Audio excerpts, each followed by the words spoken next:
Docteur Daniel Guggenheim, bonjour, Boker Tov. Bonjour. Merci d'être fidèle au poste comme chaque mercredi pour votre chronique économique. Alors, nous allons aborder plusieurs sujets et naturellement, à l'approche des élections, on va parler de cette consultation électorale, la troisième en un an, en tout cas au niveau législatif. Et nous allons parler aussi des fuites concernant les données sur les électeurs israéliens. Expliquez-nous de quoi s'agit-il. Oui, il y a d'abord une semaine de ça, quelqu'un qui est spécialiste de la sécurité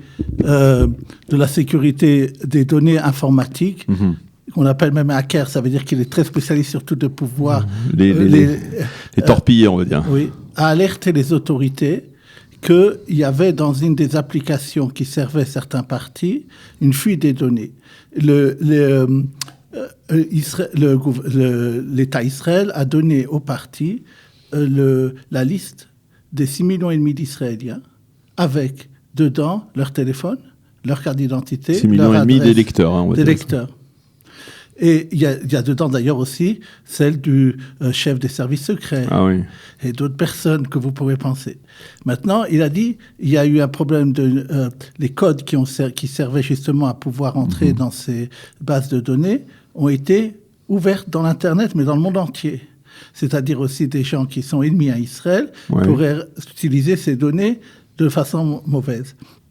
Et donc, ces applications ont dit qu'ils ont vu le problème et qu'ils l'ont arrangé. Avant, c'était la semaine dernière. Dimanche soir, ils se rendent compte qu'il y a une nouvelle fuite, mais beaucoup plus grave, où il y avait aussi les indications des partis sur chaque personne qui pensait celui-là il va voter tel parti et celui-là ça et celui-là il faut aller faire ça. Et ça s'est aussi répandu dans l'Internet de façon publique. Donc c'est encore plus grave. Alors l'autorité qui s'appelle pour défendre les données a dit d'abord qu'elle va faire une enquête dans les différents partis et dans ceux qui sont chargés des applications pour voir s'ils ont bien fait. Il y a ce qu'on appelle des règles, des néalim en hébreu, pour ne pas que ces données ne soient données au public. Oui. Et donc, voir qu'est-ce qui s'est passé. Et donc, bien que il faut qu'ils vérifient, et aussi qu'ils vérifient bien voir aussi qu'après les élections, tout ce qu'ils ont donné ont été enlevés de ces bases de données pour ne pas qu'ils soient réutilisés. Et donc, comment dire, bien, il faut pas. Le problème, c'est que des sociétés qui avaient dit qu'ils avaient fait attention ne l'ont pas fait parce que ça a été plus grave après. Okay. Maintenant, autre chose qui est liée à ça et qui est en plus de notre domaine économique, c'était que une professeure d'université qui est spécialiste dans justement le droit à la vie privée a dit que la semaine dernière, elle a voulu prendre de l'argent dans une casse-pommade. Vous savez, on peut prendre de l'argent, pas seulement à côté des banques, mais c'est surtout à côté des kiosques. Il faut savoir que ce qui est à côté des kiosques, ça appartient pas aux banques, ça appartient à des sociétés qui prennent alors de l'argent. Oui, bien sûr. Et je ne sais pas si tout le monde le sait, vous le savez. C'est écrit, on paye une sorte de taxe de 5 à 6 shekels en plus. Mais il y a des gens, c'est bien que nos auditeurs le sachent. Mais à part ça, elle a dit qu'elle a voulu, elle a mis son code, elle a voulu prendre l'argent, et il y avait un écran avant qu'elle prenne l'argent. Quel parti allez-vous voter la prochaine fois? Oh là là. Alors elle a dit qu'elle n'a pas voulu répondre. Elle a essayé de sortir cet écran. À travers cet écran-là? Oui, cet écran. Tiens donc. Ça s'appelle Casponet, celui qui a fait ça. Ouais. Et alors, elle a dit qu'elle n'a pas réussi à pouvoir avoir sa demande d'argent si elle ne répondait pas à la question. Elle a rédigé comme une enfant qui est en 11e, en Kita Aleph, en Israël, et j'ai répondu n'importe quoi. Et alors, et après, j'ai pu prendre l'argent. Et ils ont demandé, d'abord c'est interdit de faire ça, ils ont demandé à la société qui a dit que oui, elle a fait ça, qu'elle a fait ce sondage, mais qu'elle n'a pas publié parce que les réponses ont été farfelues, elle a remarqué qu'on ne peut pas se faire. Oui. Mais il faut savoir que c'est un problème et que la loi israélienne interdit aux gens, aux sociétés, de donner des données de ce genre sur les gens, s'ils ne disent pas pour quelle raison. Il n'a pas dit cette casse-ponette, qu'est-ce qu'il voulait en faire de cette... Ah oui, ça pose un problème. Alors, on va laisser de côté un peu les élections pour revenir aussi sur différents problèmes économiques et commerciaux. Alors, on a appris ces derniers jours que l'État avait racheté cette fameuse société de CityPass, la fameuse société qui a construit le tramway à Jérusalem et qui construit le tramway à Tel Aviv. Oui. Alors, qu'est-ce qui s'est passé? D'abord, il faut savoir que ce projet que vous voyez devant vous a été fait uniquement par le privé, c'est-à-dire l'État n'a pas eu besoin de mettre un sou dedans. On appelle ça les projets BOT, c'est-à-dire il y a privatisation et cela veut dire que pendant 25 ans, ça devait appartenir à CityPest. Maintenant, je suppose que comme vieux Jérusalemite, vous rappelez sûrement que ça a mis un peu plus de temps. Ça n'a pas mis un peu plus, ça a mis beaucoup plus de temps et je me rappelle qu'on pestait à l'époque contre justement cette CityPass pour la lenteur avec laquelle les travaux s'effectuaient. Vous savez par exemple qu'ils ont mis à l'envers au début les rails sur lesquels on a passé, ça a encore fait quelques mois en plus. Alors qu'est-ce qui s'est passé? C'est que même quand ça a marché, il y a eu des divergences entre le ministère des Finances et des Transports et cette société sur savoir s'ils étaient contents ou pas de la façon dont CityPest gérait ça. Et qu'est-ce qui s'est passé surtout pour les gens qui prennent le tramway? Ils se rendent compte que souvent on est debout. Il n'y en a pas assez, etc. Et qu'est-ce qui se passe? Ils n'ont jamais pensé qu'il y aurait 170 000 personnes qui le prendraient par jour.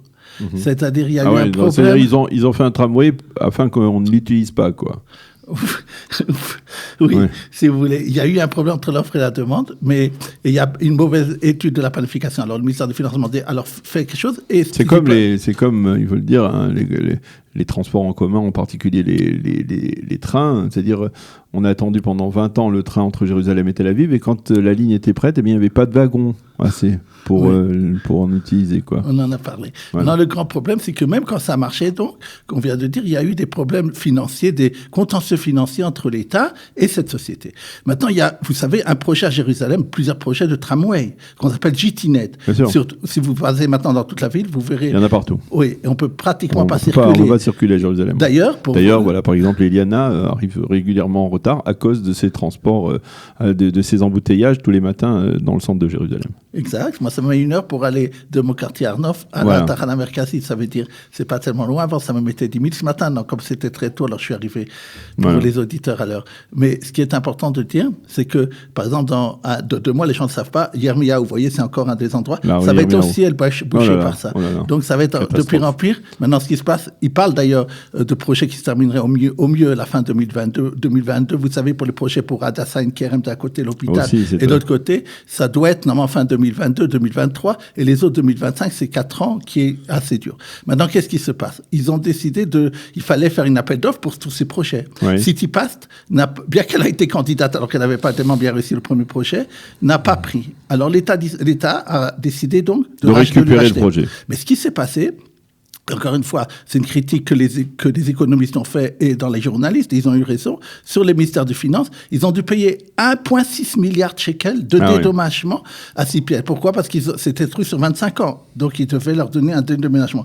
Mais il faut réfléchir quand on fait un contrat que ce genre de choses peuvent arriver. Donc, il aurait fallu mettre une clause dans le contrat qu'au cas on vous rachète beaucoup plus tôt parce qu'on n'est pas content, hein, alors que l'indemnisation sera moins forte. Les sociétés, surtout pour ça d'ailleurs qui sont mis dedans, ont fait des plus-values énormes, mais ça c'est aux frais des citoyens. C'est un problème qu'il faut que les économies sont soulevées, qu'il faut réfléchir avant de faire des contrats avec des grandes sociétés. Alors, autre sujet que vous vouliez mentionner ce matin, eh bien, sont les compagnies d'assurance qui font signer aux clients, à leurs clients, des autorisations.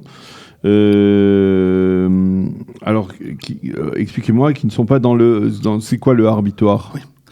On a parlé de ça. La Reshut Shuk Hahon, c'est-à-dire l'autorité qui est chargée de réguler surtout les problèmes des assurances en Israël, a vu ces dernières années qu'il y avait des gens qui prenaient pour le même risque une double assurance chez 2 compagnies différentes. Oui, bien sûr. Une assurance vie là, une assurance vie avec la Mashkanta, par exemple. Oui, ça encore des fois, c'est pas problématique, mais ce qui est plus problématique, parce que là, c'est pour 2 besoins différents. La maison, à 2 compagnies différentes. À 2 endroits. Oula. Ou bien la voiture. Ouais. Et ça, c'est un problème parce qu'il n'y a pas, dans ce cas-là, double administration pour le client. Dans des fois, mais très rare, oui, mais dans la plupart des cas, non. Donc, les gens payaient double pour rien. Ils se sont rendus compte, lorsqu'ils ont mis son projet de ce qu'on appelle l'arabitoire en hébreu en Israël, la montagne des assurances, qui avait 6,5 millions de police d'assurance qui étaient doubles. Donc, c'est un énorme problème. Et ils ont même fait une règle qu'un agent d'assurance ne peut vous proposer une assurance que s'il a vérifié, avec votre permission, que vous n'avez pas une autre assurance là-dessus. Oui. Oui. Maintenant, qu'est-ce qui s'est passé? Les compagnies d'assurance, je ne vais pas donner des noms, mais il y en a plusieurs, 4, 5, on commence à faire signer aux gens lorsqu'ils prenaient l'assurance, sans leur dire d'ailleurs, vous savez comment c'est, les petites lettres à la fin, je ne désire pas que l'assurance que je viens de faire chez vous soit publiée dans ces bases de données qui s'appellent Abitoire.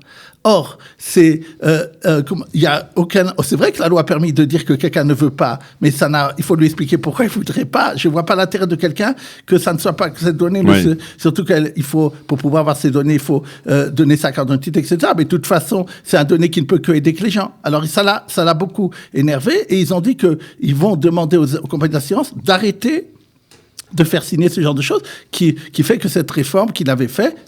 Maintenant, une chose très importante qu'ils ont déclarée aussi hier, que vous devez savoir, c'est d'hier, ça commence, cette base de données permettra aux gens, vous savez, quand vous avez une assurance de voiture, vous devez dire si vous n'avez pas eu des dommages à demander aux autres compagnies d'assurance pendant les plusieurs années, ce qu'on appelle en Israël Heder Tviot. Okay. Et de cette base de données, vous pourrez tirer gratuitement ce papier qui vous permettra, quand vous voulez changer de compagnie d'assurance ou de dire, voilà, j'ai le papier qui me dit que je n'ai pas besoin, même parce que tous les assurances sont ensemble. Donc, cette base de données fera le travail de montrer ce monsieur-là n'a pas demandé à être réindemnisé pendant le temps d'années. Et donc, ça leur fera gagner beaucoup d'argent lorsqu'ils voudront se réassurer. OK.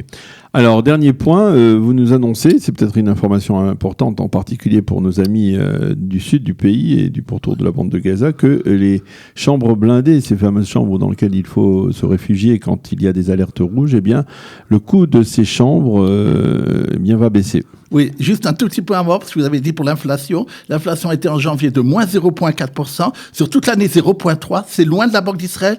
L'euro, vous avez vu hier, était à moins de 3,70 quand on a parlé hier. Oui.